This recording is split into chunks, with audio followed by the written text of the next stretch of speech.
અરવલ્લીના માલપુરના કોઠિયા અને અણિયોરમાં વાવાઝોડા બાદ તારાજી સર્જાઈ છે। ગઈકાલે આવેલા વાવાઝોડાનું ભયાનક દ્રશ્યો સામે આવ્યા છે।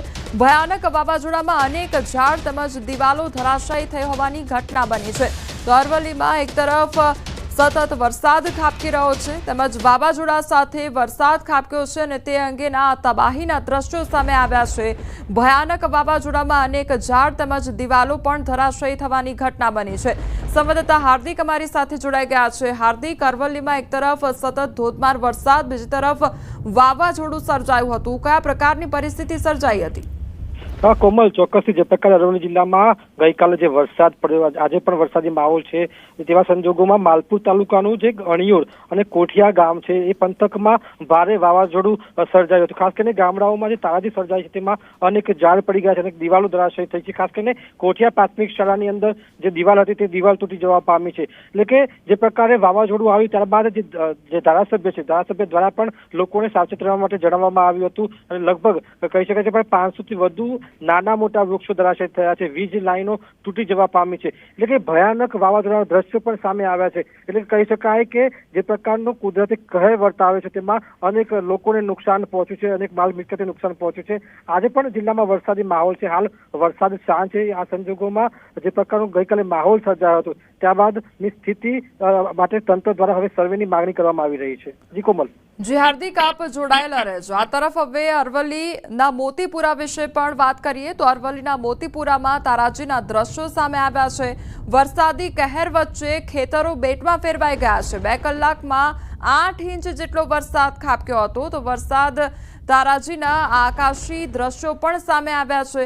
તો સતત વરસાદ વરસ્યો હતો અને તારાજીના આકાશી દ્રશ્યો પણ સામે આવ્યા છે। ડ્રોન કેમેરામાં આખો નજારો કેદ થયો છે કે જ્યાં ચારે બાજુ પાણી જ પાણી જોવા મળી રહ્યું છે। તો અરવલ્લીના મોતીપુરા વિસ્તારમાં પણ સતત વરસાદ ખાબક્યો હતો, જેના કારણે રોડ રસ્તા પર પાણી વહેતા હોય તે પ્રકારની પરિસ્થિતિ સર્જાઈ હતી। જાણે ખેડૂતોના ખેતરો જે છે તે પણ બેટમાં ફેરવાયા હોય તે પ્રકારની પરિસ્થિતિ જોવા મળી રહી છે। સંવાદદાતા હાર્દિક ફરી એકવાર અમારી સાથે જોડાયેલા છે। હાર્દિક, અરવલ્લીના મોતીપુરામાં પણ સતત ધોધમાર વરસાદ, અત્યારે ત્યાં આગળ કયા પ્રકારની પરિસ્થિતિ છે? કારણ કે ડ્રોનના જે દ્રશ્યો સામે આવ્યા છે તેમાં પણ ચારે બાજુ પાણી જોવા મળી રહ્યું છે। કોમલ, ચોક્કસથી જે પ્રકારે ગઈકાલે મોડાસાનો જે મોતીપુરા જે પંથક છે ત્યાં જે પ્રકારે આબ ફાટ્યાની સ્થિતિ થઈ હતી, લગભગ 2 કલાકમાં 8 ઇંચ જેટલો વરસાદ ખાબક્યો, તેના કારણે જ્યાં જુઓ ત્યાં માત્ર પાણી જોવા મળ્યા હતા। ખાસ કરીને જે ડ્રોન દ્રશ્યો સામે આવે છે, સામાન્ય રીતે ખૂબ આહલાદક નજારો જોવા મળતો છે, પરંતુ આ દ્રશ્યો ખેડૂતોને રડાવી રહ્યા છે। કારણ કે જે બાજરી અને મગફળી સહિતના પાકનું અહીં વાવેતર કરવામાં આવ્યું હતું તે તમામ પાક તણાઈ ગયો છે અને લગભગ 400 વીઘા ઉપરાંત ખેતરો બેટમાં ફેરવાયા હતા, લગભગ 2 જેટલા વાહનો તણાયા હતા। એટલે આ સંજોગોમાં જે ગામ છે મોતીપુરા, એ મોતીપુરા અને ખોડિયારનગર આ વિસ્તારમાં પણ પાણી ઘૂસ્યા હતા, લોકોના ઘરો સુધી પાણી ઘૂસ્યા હતા। હાલ આજે જે માહિતી મળી છે એ પ્રમાણે પાણી ઓસરી ગયા છે, કેટલાક ખેતરોમાં પાણી છે, પરંતુ ખેતરમાં ન જઈ શકાય તેવી સ્થિતિ નિર્માણ થઈ છે, કારણ કે લોકોના ખેતરો ધોવાઈ ગયા છે। આ સંજોગોમાં જે સ્થાનિક લોકો છે તે ભારે મુશ્કેલીમાં મુકાયા છે। તેમના દ્વારા તંત્ર પાસેથી મદદની અપેક્ષા તેમને રાખવામાં આવી છે, પરંતુ આ સંજોગોમાં તેમને તાત્કાલિક અસરથી મદદ મળે તેવી પણ માંગણી મૂકવામાં આવી રહી છે। જી કોમલ। જી હાર્દિક, સમગ્ર માહિતી બદલ આપનો આભાર। તો અરવલ્લીની આ તસવીરો સામે આવી છે કે જ્યાં સતત વરસાદ વરસવાને કારણે ચારે બાજુ પાણી જ પાણી જોવા મળી રહ્યું છે। અરવલ્લીના માલપુરમાં સાંભળ્યાધાર વરસાદ ખાબક્યો છે, તો માલપુરની બજારોમાં પણ નદીઓ વહી રહી હોય તે પ્રકારની આ તસવીરો સામે આવી છે। વીજળીના કડાકા ભડાકા સાથે ધોધમાર વરસાદ ખાબક્યો। માલપુર ગોધરા હાઈવે પાણીમાં ગરકાવ થઈ ગયો છે। બસ સ્ટેશન વિસ્તાર બેટમાં ફેરવાઈ ગયો છે। તો સતત વરસાદ વરસવાને કારણે રોડ રસ્તા પર નદીઓ વહેતી હોય તે પ્રકારની પરિસ્થિતિ જોવા મળી છે। માલપુરના અણિયોર ગામ પવન સાથે વરસાદ ખાબક્યો છે, ત્યારે શેડ અને પતરાના જે શેડ હોય તે પણ ઉડી ગયા છે। વૃક્ષો ધરાશાયી થતા વીજ પુરવઠો પણ ખોરવાઈ ગયો છે, જેના કારણે સ્થાનિકોને હાલાકી વેઠવાનો વારો આવ્યો છે।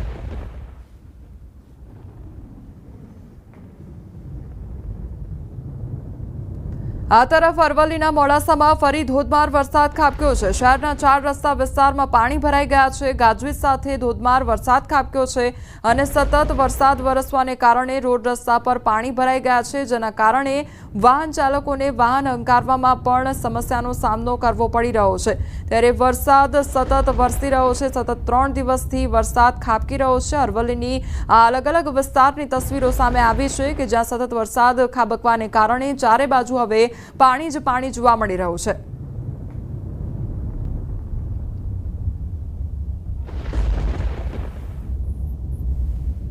અરવલ્લીમાં ભારે પવન સાથે પડેલા વરસાદે ભારે તારાજી સર્જી દીધી છે, ત્યારે માલપુરના અણિયોરમાં વરસાદ અને વાવાઝોડાથી તારાજી સર્જાઈ છે।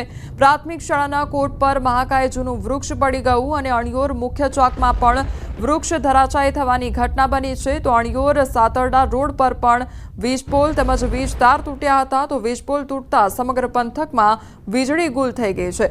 મોલી, વાડીનાથ અને ફતેપુરામાં પણ વૃક્ષો પડ્યા હોવાની ઘટના બની છે, જેના કારણે વીજળી ગુલ થઈ ગઈ છે અને તેના કારણે સ્થાનિકોને હાલાકી વેઠવાનો વારો આવ્યો છે।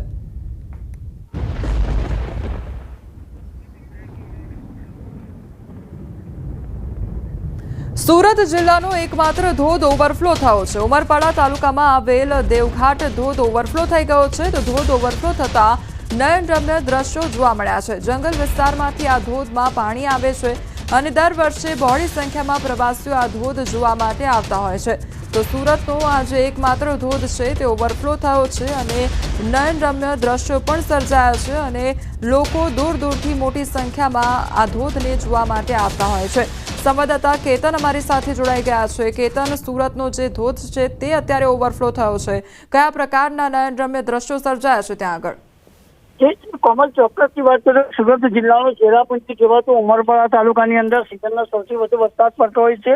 મોહન નદી અને ગીરા અંદર જે પાણીનો પ્રવાહ વધતો જોતા આજે ઉમરપાડા ખાતે આવેલો દેવઘાટ ધોધ ધોધ સક્રિય થવા પામ્યો છે, જે અંતર્ગત પ્રવાસીઓ ખાસ કરીને આ સુરત જિલ્લાનો એક નજરાણો જોવા માટે ઘણી વખત આવતા હોય છે અને ખાસ કરીને લોકો એ સેલ્ફી પણ લેતા હોય છે।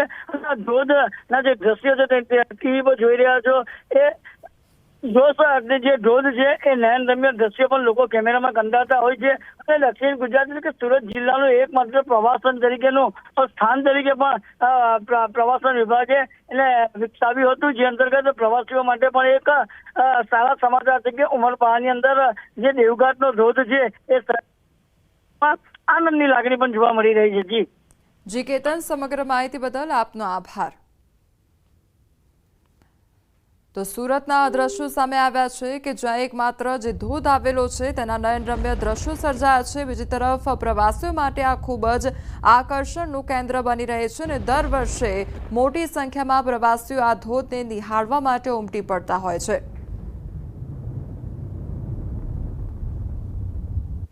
તાપીના સોનગઢના ગાઢ જંગલો વચ્ચે આવેલો ચીમેર ધોધ સક્રિય થયો છે। લીલીછમ વનરાજીથી આચ્છાદિત તાપી જિલ્લાનું કુદરતી સૌંદર્ય સોળે કળાએ ખીલી ઉઠ્યું છે। અંદાજે 100 ફૂટ ઊંચેથી પડતા ચીમેર ધોધનો આકર્ષક નજારો જોવા મળી રહ્યો છે। સહેલાણીઓને ધોધ જોવા માટે સાવચેતી રાખવી ખૂબ જરૂરી છે। ચોમાસા દરમિયાન પ્રાકૃતિક સૌંદર્ય વચ્ચે આવેલ ચીમેર ધોધ સહેલાણીઓ માટે આકર્ષણનું કેન્દ્ર બની રહ્યું છે।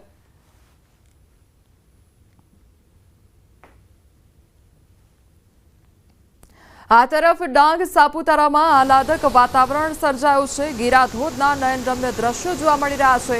ગીરાધોધ હિલ સ્ટેશનમાં પ્રવાસીઓનો ઘસારો વધી ગયો છે, તો ડાંગ સાપુતારાના આ દ્રશ્યો સામે આવ્યા છે અને આહલાદક વાતાવરણ સર્જાઈ ગયું છે। તેમજ ગીરાધોધના દ્રશ્યો સામે આવ્યા છે કે જ્યાં મોટી સંખ્યામાં પ્રવાસીઓ ઉમટી રહ્યા છે। ગીરાધોધને અત્યારે નિહાળવા માટે પ્રવાસીઓ મોટી સંખ્યામાં ડાંગ સાપુતારામાં ઉમટી રહ્યા છે।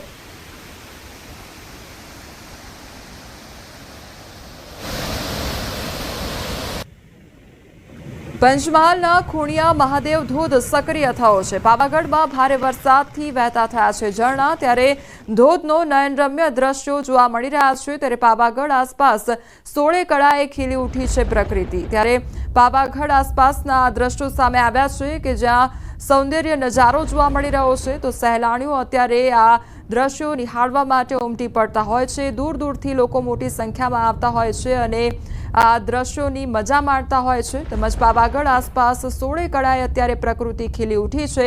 ડાંગના એ દ્રશ્યો સામે આવ્યા છે। ડાંગ સાપુતારાની એ તસવીર, બીજી તરફ પંચમહાલની એ તસવીર સામે આવી છે। આ તરફ દેવઘાટ ધોધ અને ચીમેર ધોધ પણ અત્યારે ઓવરફ્લો થયા હોય તે પ્રકારની પરિસ્થિતિ જોવા મળી રહી છે। સુરત, તાપી તેમજ આ તરફ ગીરા ધોધના દ્રશ્યો સામે આવ્યા છે કે જ્યાં અત્યારે કુદરતી સૌંદર્ય જોવા મળી રહ્યું છે, જાણે તમામ આ વિસ્તાર ને આસપાસના જે વિસ્તારો છે તે સોળે કળાએ ખીલી ઉઠી હોય પ્રકૃતિ, તે પ્રકારની પરિસ્થિતિ જોવા મળી રહી છે અને પ્રવાસીઓ પણ દૂર દૂરથી આ જે પ્રકૃતિનું સૌંદર્ય છે તે નિહાળવા માટે આવતા હોય છે। આ તરફ પંચમહાલની વાત કરીએ તો પંચમહાલમાં પાવાગઢમાં વરસાદી માહોલ જામ્યો છે। ભારે વરસાદને કારણે ઝરણાઓ સક્રિય થઈ રહ્યા છે। ખૂણિયા મહાદેવ ધોધ શરૂ થતા નયનરમ્ય દ્રશ્યો જોવા મળ્યા છે। પગથિયા પરથી પાણી વહેતા નજરે પડ્યા છે। વાદળોની ફોજ અને ધુમ્મસ વચ્ચે લપેટાયેલા ડુંગરમાંથી ખળખળ વહેતા પાણીનો અનેરો નજારો જોવા મળી રહ્યો છે। એક તરફ આ પગથિયા પરથી પાણી પસાર થઈ રહ્યું છે, તે પ્રકારના દ્રશ્યો સર્જાયા છે। પ્રવાસીઓ ત્યાંથી પસાર થઈ રહ્યા છે અને જે આ નજારો સર્જાયો છે તેની મજા પણ લોકો માણી રહ્યા છે। એક તરફ વાદળોની વચ્ચેથી આ ડુંગર પસાર થઈ રહ્યો છે અને આ ડુંગરના જે પગથિયા છે તેની પર જાણે નદીઓ વહેતી હોય તે પ્રકારની પરિસ્થિતિ સર્જાઈ છે।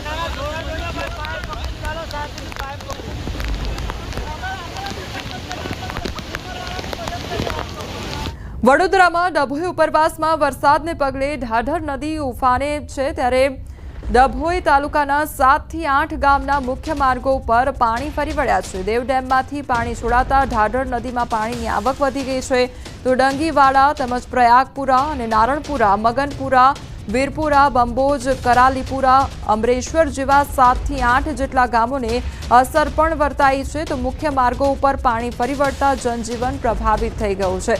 તો વડોદરાના આ દ્રશ્યો સામે આવ્યા છે કે જ્યાં સતત વરસાદ વરસવાને કારણે જે ઢાઢર નદી છે તેમાં પાણીની આવક વધી ગઈ છે, તેના કારણે જે આસપાસના 7 થી 8 જેટલા ગામો છે તેને અસર વર્તાઈ છે અને સતત વરસાદ વરસવાને કારણે જે પાણીની આવક છે તેમાં પણ વધારો થયો છે। સંવાદદાતા હાર્દિક અમારી સાથે જોડાઈ ગયા છે। હાર્દિક, વડોદરામાં એક તરફ સતત વરસાદ અને તેના કારણે જે ઢાઢર નદી છે તેમાં પાણીની આવકમાં વધારો થયો છે, શું પરિસ્થિતિ? કોમલ, જો સૌથી પહેલા વડોદરાની વાત કરીએ તો વડોદરામાં ગઈકાલે સાંજથી મેઘરાજાએ વિરામ લીધો છે અને આજે વહેલી સવારથી અસહ્ય ઉકળાટ અને ગરમીનો અનુભવ લોકો કરી રહ્યા છે, પરંતુ ગ્રામ્ય વિસ્તારના જે લોકો છે તેમની સ્થિતિ કફોડી છે।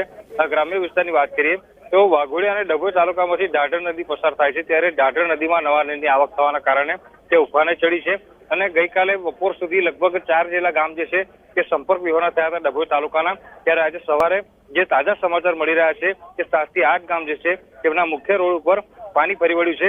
ગામડાઓની વાત કરીએ તો દંડીવાડા, પ્રયાગપુરા, નારાયણપુરા સહિતના જે અનેક ગામો છે તેને અસર જે છે તે જોવા મળી રહી છે, ત્યારે જે નદી કિનારા રહેતા વિસ્તારના લોકો છે તેમને સાવધ રહેવા માટે તંત્ર દ્વારા અપીલ કરવામાં આવી છે। કોમલ જી હાર્દિક, સમગ્ર માહિતી બદલ આપનો આભાર। તો વડોદરામાં પ્રાથમિક શાળામાં પાણી ભરાઈ ગયા છે। સિદ્ધપુર ગામની જે પ્રાથમિક શાળા છે તેમાં પાણી ભરાઈ ગયા છે। શાળામાં પાણીનો નિકાલ નહીં થતા તંત્ર સામે અનેક સવાલ ઉઠી રહ્યા છે। શાળાના ઓરડામાં પાણી ભરાતા હાલાકી વેઠવાનો વારો આવ્યો છે, તો શાળામાં પાણી ભરાતા પ્રી મોન્સૂન કામગીરી પર અનેક સવાલ ઉઠ્યા છે। વરસાદી પાણી ભરાતા પાણીના નિકાલ માટે વ્યવસ્થા કરવા માટે માંગ ઉઠી છે। હવે તમને સાંભળીને ઝટકો લાગશે કે આ તો ચોમાસાની શરૂઆત છે। જો ચોમાસાની શરૂઆતમાં જ આવા હાલ હોય તો હજુ ભારે વરસાદ થશે તો કેવા હાલ થશે, તેને લઈને અનેક સવાલ ઉદ્ભવી રહ્યા છે। તો શાળામાં અભ્યાસ કરતા બાળકોનું શું? અભ્યાસક્રમ બગડશે તો જવાબદાર કોણ? તેવા પણ સવાલ ઉદ્ભવી રહ્યા છે। તંત્ર કેમ આટલી બેદરકારી દાખવી રહ્યું છે અને આવા અનેક સવાલો ઉદ્ભવી રહ્યા છે, કારણ કે શાળાના ઓરડામાં જે પાણી છે તે ભરાઈ ગયું છે, તેના કારણે અત્યારે બાળકોને ભણાવવા કેવી રીતે તેને લઈને પણ સવાલ ઉદ્ભવી રહ્યો છે।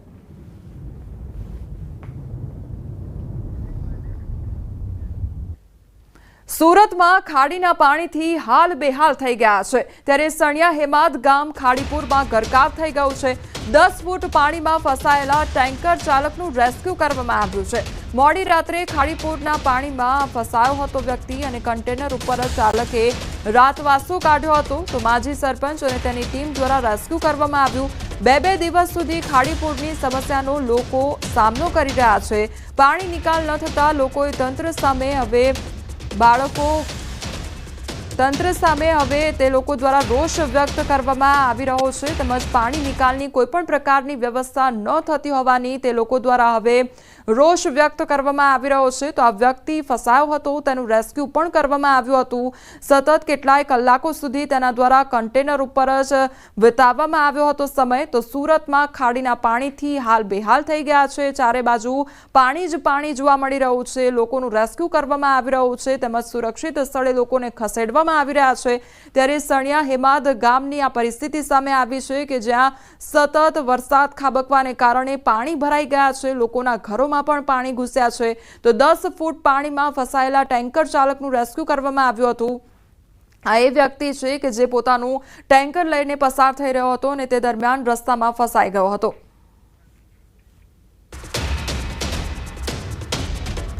ત્રીજા દિવસે પણ સુરત પાણી થયેલું જોવા મળ્યું છે। સુરતની મધ્યમાંથી પસાર થતી ખાડીઓમાં પાણીનું લેવલ વધ્યું છે। તો સણિયા હેમાદ ગામ ખાતે ગઈકાલે 9 ફૂટનું પાણીની સપાટી જોવા મળી અને હવે 11 થી 12 ફૂટ પર પહોંચી ગઈ છે। ત્યારે સણિયા હેમાદ ગામમાં ખાડીના પાણી ફરી વળ્યા છે। તો સણિયા હેમાદની આ તસવીરો સામે આવી છે કે જ્યાં સતત વરસાદ વરસવાને કારણે પાણી ભરાઈ ગયા છે। ગુજરાતમાં ચોમાસાની વિધિવત શરૂઆત થઈ છે। વરસાદનો પહેલો રાઉન્ડ અને સુરતમાં પડી રહેલા સતત વરસાદનો આજે ત્રીજો દિવસ છે। વહેલી સવારથી કાળા ડિબાંગ વાદળો વચ્ચે વરસાદે ધીરી ગતિએ બેટિંગ શરૂ કરી હતી। જોકે વરસાદે અત્યારે વિરામ લીધો છે, પણ દ્રશ્ય જોઈ શકાય છે કે સુરતના છેવાડે આવેલું સણિયા હેમદ ગામ કે જે સુરતની મધ્યમાંથી પસાર થતી ખાડીઓ ઓવરફ્લો થતાં આ ગામ પાણીમાં ગરકાવ થઈ ગયું છે। ગઈકાલ સુધી આ ગામમાં 7 થી 9 ફૂટ સુધીના પાણી હતા, જે પાણી વધીને હવે 10 થી 12 ફૂટ થઈ ગયા છે। ગામના મધ્યમાં આવેલું ખોડિયાર માતાનું મંદિર છે કે જે આખું મંદિર પાણીમાં ગરકાવ થઈ ગયું છે। સુરત ગામ્યામાં પડેલા વરસાદને લઈ સુરતમાંથી પસાર થતી ખાડીઓ ઓવરફ્લો થઈ છે, જેને લઈને આ પ્રકારનો નજારો સુરતમાં જોવા મળી રહ્યો છે। ખાસ કરીને સનિયા અહેમદ હોય, કુંભારિયા હોય, મગોબ હોય, લિંબાયત હોય, ઘોડાદરા હોય, તમામ જગ્યા પર પાણી જોવા મળી રહ્યું છે। ખાસ કરીને સુરત મહાનગરપાલિકાએ તાપી શુદ્ધિકરણ પ્રોજેક્ટને લઈને વાળક ખાડીને ડાયવર્ટ કરી હતી અને 2 ખાડીમાંથી એક ખાડી જ્યારે બનાવી છે ત્યારે 2 ખાડીનું પાણી એક ખાડીમાં આવતાની સાથે જ આ ખાડી ઓવરફ્લો થાય છે। છેલ્લા 5 વર્ષથી આ સમસ્યાથી સ્થાનિક લોકો પીડાઈ રહ્યા છે। સતત રજૂઆત, આંદોલન છતાં પણ કોઈ પણ નિકાલ થતો નથી। ખાસ કરીને સિઝનમાં 3 વખત આ પ્રકારે આ ગામ ડૂબતું હોય છે। ત્યારે સણિયા અહેમદના દ્રશ્ય છે કે જે ખોડિયાર માતાનું મંદિર આવેલું છે, એ મંદિર પાણીમાં ગરકાવ થઈ ગયું છે। દ્રશ્ય જ ઘણું બધું કહી જાય છે કે સુરતમાં કયા પ્રકારની પરિસ્થિતિ છે। સતત ત્રીજે દિવસે વરસાદને લઈ સુરતના અલગ અલગ વિસ્તારોમાં પાણી જોવા મળી રહ્યું છે। કેમેરામેન જીગર ગુગલ સાથે કૃપેશ પટેલ, ન્યૂઝ 18 ગુજરાતી, સુરત। તો સુરતમાં સતત વરસાદ ખાબકવાને કારણે ઠેર ઠેર પાણી ભરાઈ ગયા છે। તો બીજી તરફ તંત્ર દ્વારા પણ કામગીરી હાથ ધરવામાં આવી છે। જે લોકો ફસાઈ ગયા છે તેમનું રેસ્ક્યુ પણ કરવામાં આવી રહ્યું છે। તો આ તરફ વડોદરામાં રખડતા ઢોરનો આતંક જોવા મળી રહ્યો છે। મતગણતરી કેન્દ્ર ખાતે રખડતા ઢોરનો આતંક જોવા મળી રહ્યો છે। રખડતા ઢોરે મતગણતરી કેન્દ્રને બાનમાં લીધું હતું। તો ગ્રામ પંચાયત ચૂંટણીના પરિણામ ટાણે તંત્રની ઘોર બેદરકારી છતી થઈ છે। ઉમેદવારોના સમર્થકોમાં દહેશતનો માહોલ જોવા મળી રહ્યો છે। અકળાયેલા ઢોરે પોલીસ કર્મીઓ તેમજ પોલીસ ફોટોગ્રાફરોને દોડાવ્યા હોય તે પ્રકારની પરિસ્થિતિ સર્જાઈ છે। આજે ગ્રામ પંચાયતોની જે મતગણતરી છે તે વડોદરા ખાતે કરવામાં આવી રહી છે। ત્યારે દશરથ વિસ્તારના તમે દ્રશ્યો જોઈ રહ્યા છો કે જ્યાં મતગણતરી કરવામાં આવી રહી છે ત્યાં રખડતા ઢોરોનો ત્રાસ જે છે તે જોવા મળી રહ્યો છે। રખડતા ઢોરો અહીંયા આતંક મચાવી રહ્યા છે, એના કારણે અફરાતફરીનો માહોલ જે છે તે સર્જાયો હતો। ઉલ્લેખનીય બાબત છે કે તંત્રને અગાઉથી જ ખબર હતી કે અહીંયા મતગણતરી થવાની છે, પરંતુ કોઈપણ જાતની તકેદારી જે છે તે રાખવામાં નથી આવી। એના કારણે જે રખડતા ઢોર છે એનો ત્રાસ જોવા મળી રહ્યો છે। ચોક્કસથી કહી શકાય કે જ્યારે મતગણતરી ચાલતી હોય, મોટી સંખ્યામાં જે ઉમેદવારો છે તેમના સમર્થકો હાજર હોય અને આ રીતે રખડતા ઢોરનો ત્રાસ જોવા મળે ત્યારે અહીંયા કોઈ દુર્ઘટના સર્જાય તો